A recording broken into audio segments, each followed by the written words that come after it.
کہ میں یعنی یسوع مسیح دنیا کے آخر تک تمہارے ساتھ ہوں، اور ہمارا ایمان ہے کہ وہ آج بھی ہمارے ساتھ ہے۔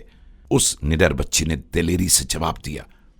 اب مزید برداشت کرنا مشکل تھا، اس لیے میں نے فیصلہ کن انداز میں کہہ دیا، ٹھیک ہے، ہم ان 2 بڈھوں کو تو ابھی ختم کر دیں گے اور تمہیں کیمپ میں اپنے ساتھ لے جائیں گے کہ تمہارے بدلے میں ہندوستان سے ایک مسلمان لڑکی حاصل کریں، جو آپ لوگوں کی مرضی آئے کریں، لیکن صرف ایک درخواست ہے، ہم آپ سے زندہ رہنے کی بھیک نہیں مانگیں گے، صرف چند منٹ ہمیں دے دیں تاکہ ہم دعا کر لیں۔ جس یعنی مسیح نے یہ وعدہ کیا ہے، اس کو یاد دلا دیں کہ وہ ہماری مدد کو آئے۔ اس 9 عمر بچی نے درخواست کے لہجے میں کہا۔ بے وقوف لڑکی، آج کل کوئی خدا کسی کو نہیں بچاتا۔ مسلمانوں کو سرحد کے اس پار کسی نے نہیں بچایا، اور سرحد کے اس پار ہندوؤں کا کوئی دیوتا نہ اپنے آپ کو نہ اپنے پجاریوں کو بچا سکا۔ وہ سامنے والے قلعہ اسپتال کے مندر کو تم نے نہیں دیکھا، جس کو مسمار کر کے چند گھنٹوں میں ہمارے 2 جتھوں نے زمیں-بوس کر دیا؟ صرف چند منٹ کے لیے اجازت دے دیں، اس چھوٹی بچی نے کہا۔ ہاں تم کر لو دعا، نکال لو ایٹم بم دعا کر کے۔ بظاہر میں نے کوئی دعائیہ جملے نہیں سنے۔ اس لڑکی کی آنکھوں سے موٹے موٹے آنسو گر رہے تھے اور لب ہل رہے تھے۔ پھر تینوں نے یک آواز اپنی دعا کے اختتام میں یوں کہا، خداوند یسوع مسیح کے نام میں آمین۔ لفظ آمین کے ادا ہونے کے ساتھ ہی زمین میں سے ایک تیز قسم کی روشنی کی دیوار ابھرنا شروع ہو گئی، اور اس دیوار نے ان تینوں کو ہماری نظروں سے چھپا دیا۔ میں نے اپنی پوری زندگی میں ایسی تیز اور ڈراؤنی قسم کی روشنی کبھی نہیں دیکھی تھی۔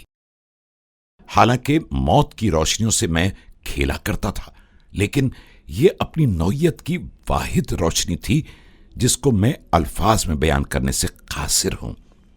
رفتہ رفتہ یہ روشنی میرے زیادہ قریب ہوتی جا رہی تھی، اور میرا برا حال تھا۔ مجھے ایسا لگ رہا تھا کہ یہ روشنی آگے بڑھ کر مجھے بھسم کر دے گی۔ میرے پسینے چھوٹ رہے تھے، اور میری رائفل۔ اچانک میرے ذہن میں یہ خیال ابھرا کہ میں ان غریبوں سے معافی مانگ لوں۔ چنانچہ میں نے کہا، ہمیں معاف کر دیں، اور میری التماس کے جواب میں یوں آواز آئی کہ ہم آپ کو خداوند یسوع مسیح کے نام میں معاف کرتے ہیں۔ اس جملے کے ادا ہوتے ہی وہ آتشی دیوار ختم ہو گئی، اور ہم کچھ لوٹ مار کے زیورات اور کچھ نقدی ان کی طرف پھینک کر اس کمرے سے نکل آئے، لیکن واپس پوسٹ پر جانے کے بعد میں سو نہ سکا۔ خداوند یسوع مسیح کا نام بار بار میرے ذہن کے دریچوں پر حملہ آور ہوتا رہا۔ جیم۔ بکھرے دانے۔ 1۔ بیکسٹر صاحب کا لارڈ جیزس کرائسٹ یاد آنے لگا، جس کی مدد سے میں اور میرے ساتھی جاپانی بمباری سے محفوظ رہے تھے۔ 2۔ امبر اور میری کا یسوع مسیح، جس کے ایمان کے تحت انہوں نے ایک مجبور نوجوان کی جان بچائی اور خدمت کی۔ 3۔ فلپ بدری کا یسوع مسیح، جس نے فلپ بدری کو اتنی بڑی قربانی دینے کی ہمت بخشی تھی۔ 4۔ اس کمسن مسیحی لڑکی کا خداوند یسوع مسیح، جس نے بر وقت آ کر اس کو اور اس معصوم بھولی مسیحی بچی کے خاندان کو بچا لیا۔ یہ سب واقعات باری باری یاد آ کر ایسے یکجا ہونے لگے جیسے کوئی ایک ہی مالا کے دانوں کو بکھرا پا کر ان کو دوبارہ ایک دھاگے میں پرو کر اس کو مکمل کر دے۔ میں اس حد تک قائل ہو چکا تھا کہ یسوع مسیح ہی خدا کی مانند ایک زندہ ہستی ہے، جو اپنے نام لیواؤں کو بچاتا اور ان کے ساتھ رہتا ہے، لیکن اس کے بعد کیا ہوا اس کا مجھے علم نہیں۔ ایک رات میری پلاٹون نے کامیاب شبخون کا منصوبہ بنایا کہ ایک گاؤں کو جو جموں ریاست کے کافی اندر تھا آگ لگا دی۔ میں خود اس راستے پر ایک کماد کے کھیت میں ایک کونے پر کھڑا تھا جو ریاست کے اندر کی طرف جاتا تھا۔ گاؤں میں مرتے ہوئے اور آگ میں جھلستے ہوئے لوگوں کی چیخ و پکار سنائی دے رہی تھی، اور میں انتظار کر رہا تھا کہ اگر کسی نے اس طرف آنے کی کوشش کی تو میری گولی ہی اس کا موت کے لیے استقبال کرے گی۔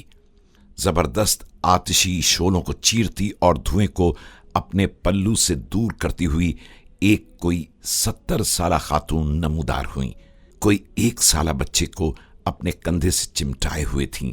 میں نے سوچا کہ گولی مارنا تو بیکار ہے، صرف رائفل کے بٹ کی ایک تگڑی سی ضرب ہی کافی ہوگی۔ جو ہی خاتون کی طرف بڑھا، اس نے بچہ میرے پاؤں پر پھینک دیا اور کہا کہ مارو، پہلے اس کو مارو، یہ بھی ہندو کی اولاد ہے۔ تمہارا اللہ لوگوں کے مارنے میں خوش ہوتا ہے، اس لیے اس کو مارو۔ میرا بڑھا ہوا ہاتھ رک گیا اور میں سراسیمہ کھڑا رہ گیا۔ میری خاموشی سے فائدہ اٹھاتے ہوئے وہ خاتون اور آگے بڑھیں اور مادرانہ انداز میں مجھ سے مخاطب ہو کر سوال کر ڈالا، کیا تمہارے بچے ہیں؟ نہیں اماں، مگر بھائیوں کے ہیں، میں نے جواب دیا۔ یہ بچے جب برسات کے دنوں میں گیلی مٹی کے گھروندے بناتے ہیں، تم نے کبھی ان کو بغور دیکھا ہے؟ ہاں اماں، میں نے خود بھی کئی بار مٹی کے گھوڑے، بیل اور گھر بنائے ہیں، اور اگر کوئی ان گھروں اور کھلونوں کو توڑ ڈالے تو کیسا لگتا ہے؟ بہت دکھ ہوتا ہے اماں، میں نے جواب دیا۔ بس بیٹا، یہی سمجھ لو کہ یہ انسانی زندگی بھی بھگوان یعنی خدا کی بنائی ہوئی مورتی ہی ہے، اور خدا کے ہاتھوں کا بنایا ہوا ایک کھلونا جو اس کی مہانتا یعنی عظمت و جلال کو ظاہر کرتا ہے۔ اگر تم کو یہ گوارا نہیں کہ کوئی تمہارے ہاتھ کی بنائی ہوئی چیز کو بگاڑے، تو تم یہ کیسے خیال کر سکتے ہو کہ بھگوان یا اللہ تمہارے ان خونی کاموں کو پسند اور قبول کریں گے، جبکہ تم اپنے ہاتھوں سے اس کی انسانیت کو بگاڑتے ہو؟ کیا بھگوان اتنے ہی کمزور ہیں جو تم سے انسانیت کو قتل کرنے کی بھیک مانگتے ہیں کہ کافر کو مارو؟ اگر کوئی انسان یا کوئی چیز بھگوان کو پسند نہیں تو بھگوان تو خود بھی شکتیمان یعنی قادر ہے کہ وہ اس ناپسند انسان یا چیز کو خود ہی ختم کر سکتے ہیں۔ بھگوان کو تم لوگوں کو کیوں کہنے کی کوئی ضرورت ہو سکتی ہے کہ تم خدا کی انسانیت کو محض کافر کا بہانہ بنا کر مار ڈالو؟ کیا تمہارے اپنے ایمان اور عقیدے اور عبادت میں یوں نہیں ہے کہ جس نے کسی ایک انسان کو قتل کیا، اس نے ساری انسانیت کو قتل کر ڈالا؟ یہ الفاظ میرے دل و دماغ پر ہتھوڑے کی ضرب کی طرح لگے اور میں چلا اٹھا، اماں بس کرو، آج کے بعد یہ ہاتھ مذہب کے نام پر کسی پر نہیں اٹھیں گے۔ اماں، میں سمجھ گیا ہوں کہ میں گمراہ ہوں۔ باب 8 مجروح انسان۔ الف۔ میرے ہمدموں نے مجھے زخمی کر دیا، مجروح ہو کے یاد کروں چارہ جو کو میں۔ یہ انسانی فطرت ہے کہ وہ جس بات یا اعتقاد کا قائل ہے یا جو خیال اس کے نزدیک قابل قبول ہے، وہی بات دوسروں سے منوائے، اور اگر بس چلے تو جبراً دوسروں پر اپنی بات اور عقیدہ تھوپنے کی کوشش کرے۔ اور یہی رویہ اور روش ایمان اور مذہب کے بارے میں انسانیت میں رہی ہے۔ لیکن ہم تو اس بات کے قائل ہو چکے ہیں کہ جیسے ایک انسان کی ناک دوسرے انسان کی ناک سے مختلف ہے، ویسے ہی ہر انسان کے سوچنے کا انداز بھی دوسروں کی سوچ سے جدا جدا ہے۔ ہمیں معلوم ہے کہ ہمارے اس بیان سے دوسروں کو اختلاف ہوگا، اور مذہب اور خصوصاً مسئلہ جہاد پر بہت کچھ کہنے اور بیان کرنے کے لیے احباب کے پاس ہوگا، لیکن اس ضمن میں یعنی راقم کسی بھی نکتہ چینی یا وضاحت کو اپنے حق میں قبول کرنے کے لیے ہرگز تیار نہیں۔ راقم خود بھی مسلم ہوتے ہوئے اسی طرح اسلامی جہاد کا قائل تھا، مگر مسیحی ہونے کے بعد مسیح کی پاک محبت اور ابدی معافی میں اسلامی جہاد کی قتل و غارت کو ہم نے سرے ہی سے اپنے ایمان اور زندگی سے خارج کر دیا۔ موجودہ مہذب دنیا کے کسی بھی شخص کو اپنی رائے اور خاص کر مذہبی رائے کسی دوسرے پر نافذ یا لاگو کرنے کا کوئی حق ہو ہی نہیں سکتا۔ ہم نے قلم اس لیے نہیں اٹھایا کہ کسی کے ایمان و مذہب کی تذلیل کریں، اور نہ ہی ہم کسی کو یہ کرنے کی اجازت دینے کو تیار ہیں۔ بس جیسا ہم نے سوچا اور محسوس کیا ویسا ہی فیصلہ بھی کیا۔ اسی طرح ہم نے مسیحیت کو محمدیت سے بھی پرکھا اور مسیحیت کا الہامی اور پاک اور عظیم ترین روحانی تاثر قبول کر کے اس زندہ اور سچے مسیحی ایمان کو صراط مستقیم کے طور پر اپنی آخرت کی راہ متعین کر لیا ہے۔ ہم نے تو اپنا آپ گریباں کیا ہے چاک، خود ہی سیاہ نہ سیاہ، پھر کسی کو کیا۔ اس رات اس بزرگ ہندو خاتون کے منہ سے ایسی باتیں سن کر جب میں نے اپنے آپ کا محاسبہ کر کے دیکھا اور پرکھا تو یہ محسوس کیا کہ میرے جیسے شخص کے لیے سوا دوزخ کے اور کوئی مقام نہیں ہے، کیونکہ میں نے خدا کی صفت یعنی اشرف المخلوقات کو اپنے ہاتھوں سے بگاڑا، یعنی اسلامی جہاد کے نام پر قتل کیا تھا۔ جس بشر کے لیے خدا تعالیٰ نے پوری کائنات کو وجود بخشا تھا، میں نے خدائے خالق کی اس مخلوق اشرف کو تباہ کر دیا ہے۔ ہندو خاتون ماں کی یاد دہانی اب فیصلہ کن سی ہو گئی۔ جس نے ایک انسان کو قتل کر ڈالا، اس نے تمام انسانیت کو قتل کر ڈالا۔ پھر یہ خیال ذہن میں سر اٹھاتا کہ یہ سب کچھ میں نے خود نہیں کیا بلکہ مجھ سے کروایا گیا ہے۔ کیا میں نے اللہ اور پیغمبر اسلام اور قرآن کے حکم سے انسانیت کی قتل و غارت نہیں کی؟ اس تمام خونی کھیل کا ذمہ دار کون؟ اللہ یا محمد یا قرآن؟ یا جب خدا کسی انسان کو بناتا ہے اور اس کو اس کی آزاد مرضی پر چھوڑ دیتا ہے تو پھر اس انسان کے نیک و بد اعمال کی بابت باز پرس کرنے کا خدا کو کیا حق ہے؟ اور پھر اسے دوزخ کی دھمکی کیوں دیتا ہے؟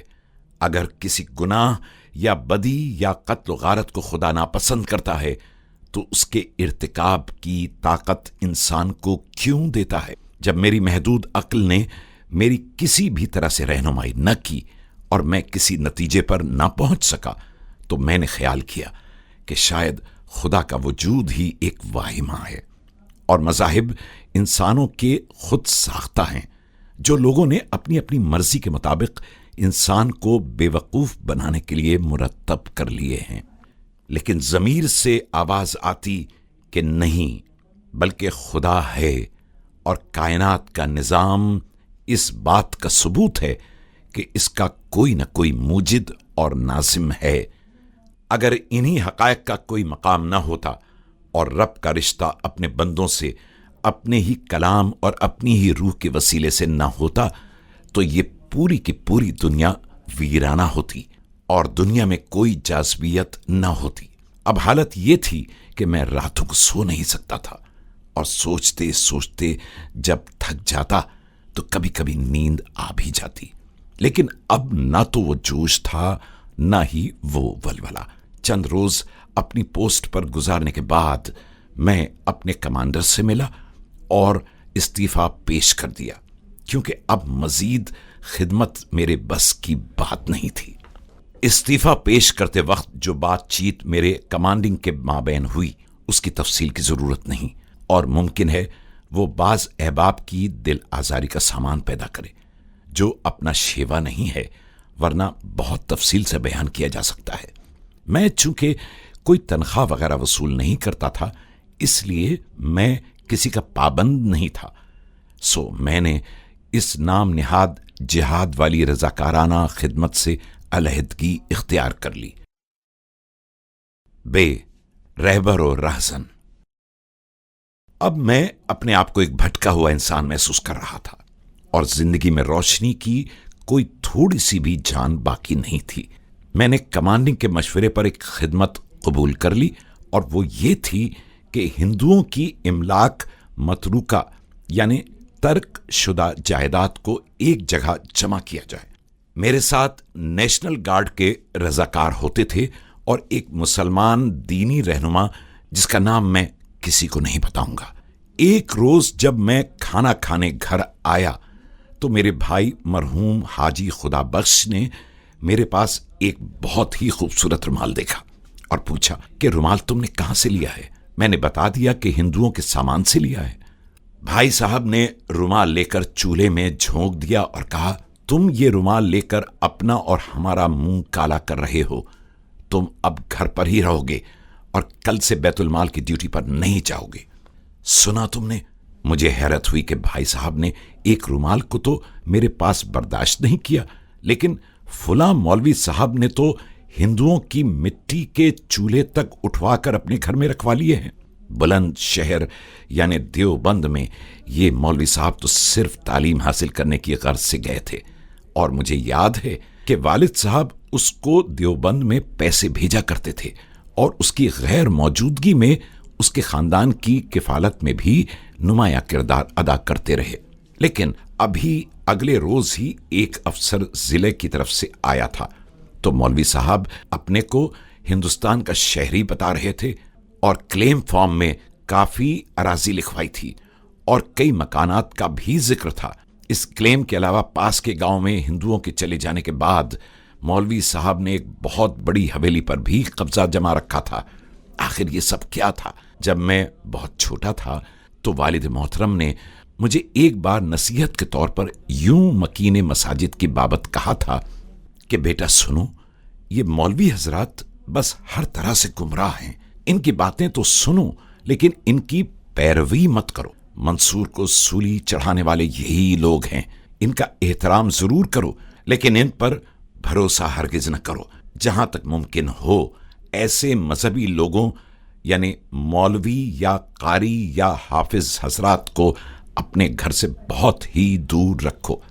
یہ بات غالباً والد صاحب نے اسی وقت کہی تھی جب ایک فرشتہ سیرت حافظ صاحب کو ایک مسجد میں سے کسی عورت کے ساتھ عین زناکاری کی حالت میں رنگے ہاتھوں پکڑا گیا تھا، اور والد صاحب نے اس وقت سے باجماعت نماز ترک کر دی تھی۔ وہ نماز تو باقاعدہ پڑھتے مگر تنہا۔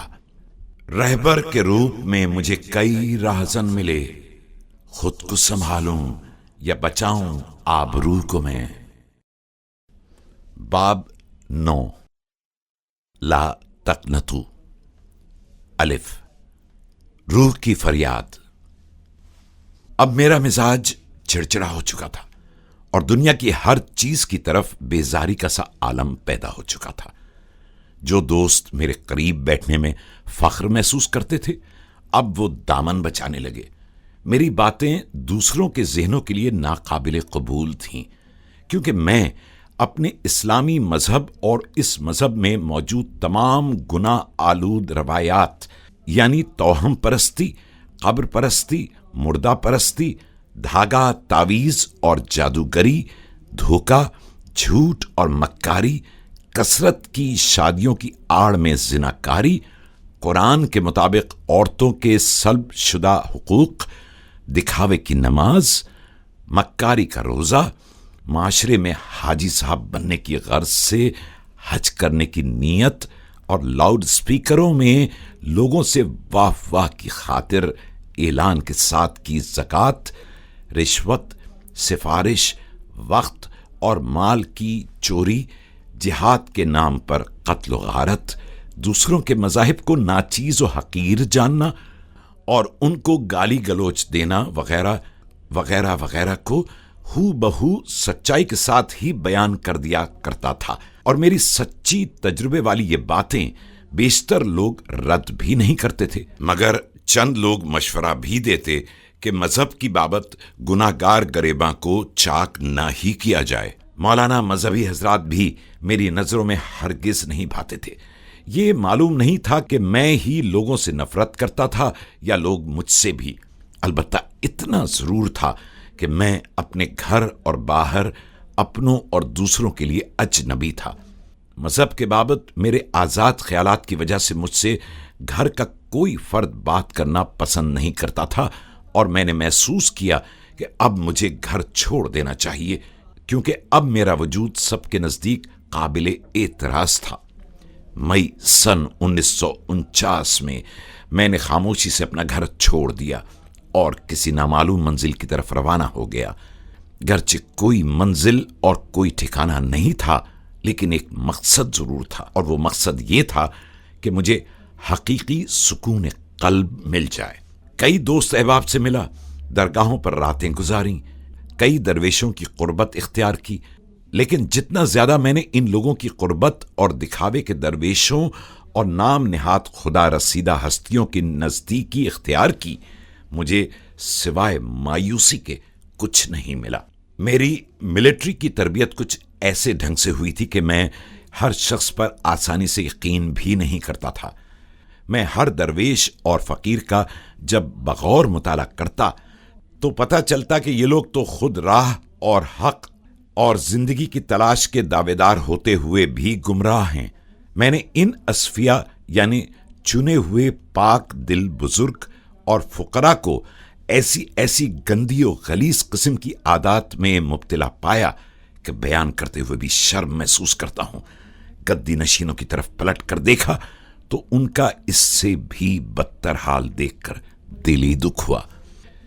سید زادوں اور نہ جانے کیا کیا زادوں کے غلاموں جیسے مزارعین تو فاقے کر رہے ہیں، اور خود یہ سید حضرات روس کے ملک سے بذریعہ ہوائی جہاز کتوں کی جوڑیاں منگوا رہے ہیں، اور جو لوگ ان سید زادوں کے کھیتوں میں اپنا خون پسینہ ایک کر دیں، ان کے بچے ایک گھونٹ دودھ حاصل نہ کر سکیں، لیکن ادھر سید زادوں کے کتوں کو 2 وقت تازہ گوشت مل رہا ہے۔ اپنے ہی مذہب کی ان تمام گناہ آلود حرکات کے مشاہدات نے مجھے ذہنی طور پر مفلوج کر کے رکھ دیا، اور اب میں نے براہ راست بہت سویرے اٹھ کر خدا تعالیٰ سے دعا کرنا شروع کر دی۔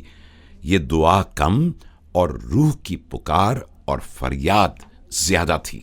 میری دعا ان الفاظ میں زیادہ تھی: رب باری، تیری ذات سے انکار ناممکن ہے، میری رگ و ریشہ سے تیری ذات باری کا ظہور ہے، پوری موجودات تیری ہی ذات کا مظہر ہے۔ میں مانتا ہوں کہ تو نے مجھے اور تمام انسانوں کو بنایا۔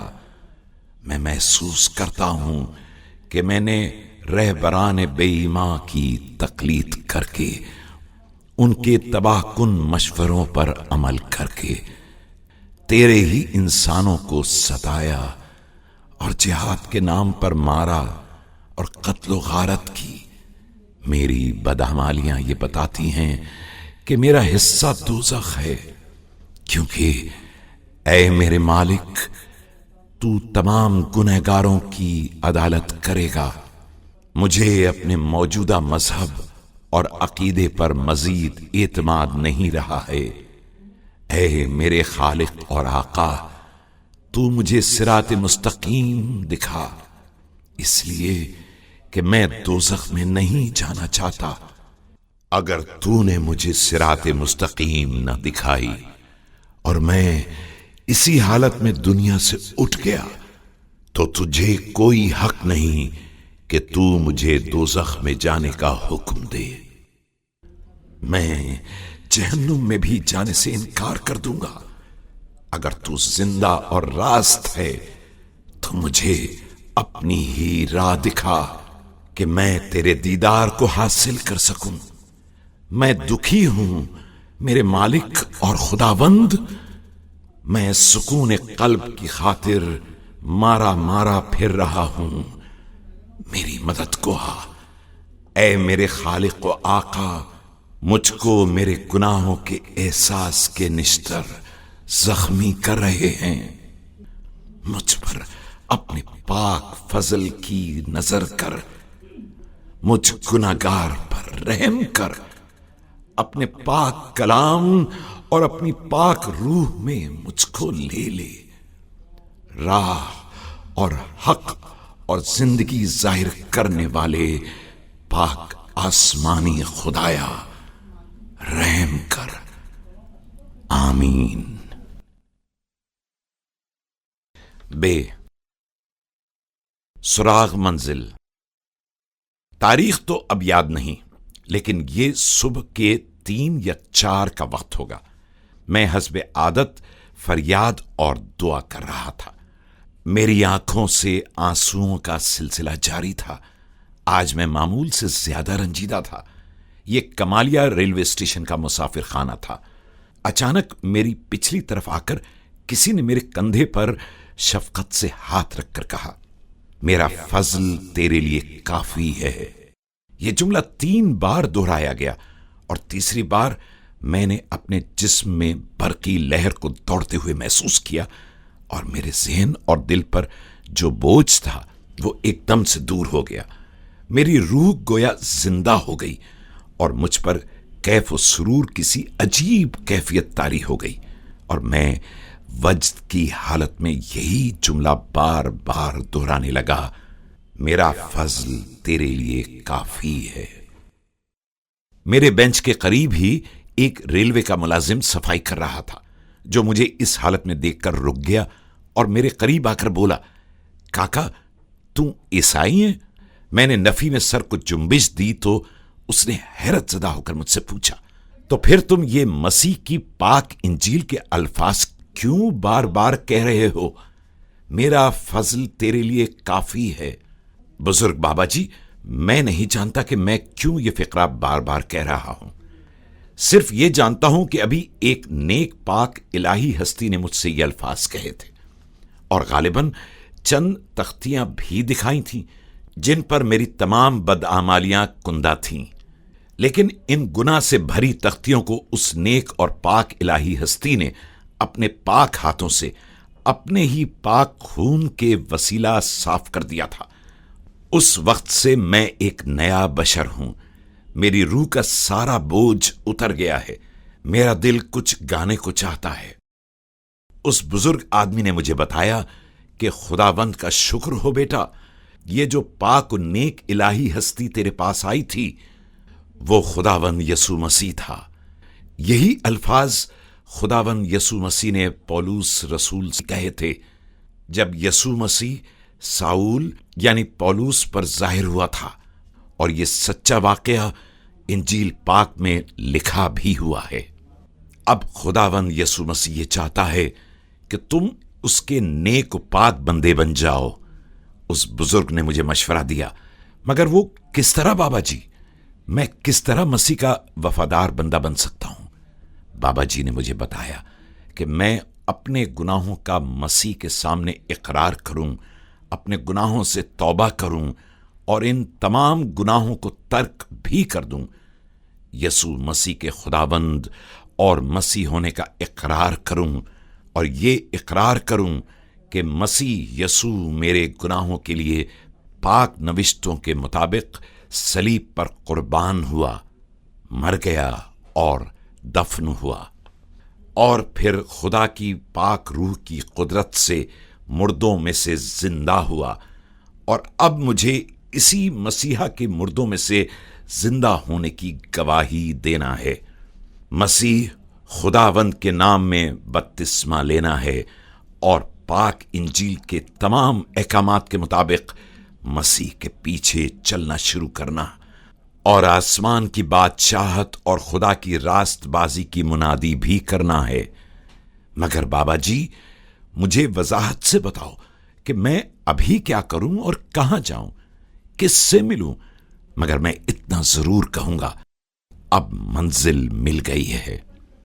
اس بزرگ بابا نے مجھے بتایا کہ میرے بیٹے، تم اب یہاں سے تاندلیاں والا جاؤ تو وہاں سے عیسیٰ نگری چلے جانا، جہاں پر ایک پادری صاحب ہیں جن کا نام پادری عنایت رومال شاہ ہے، اور وہ تمہاری مدد کریں گے۔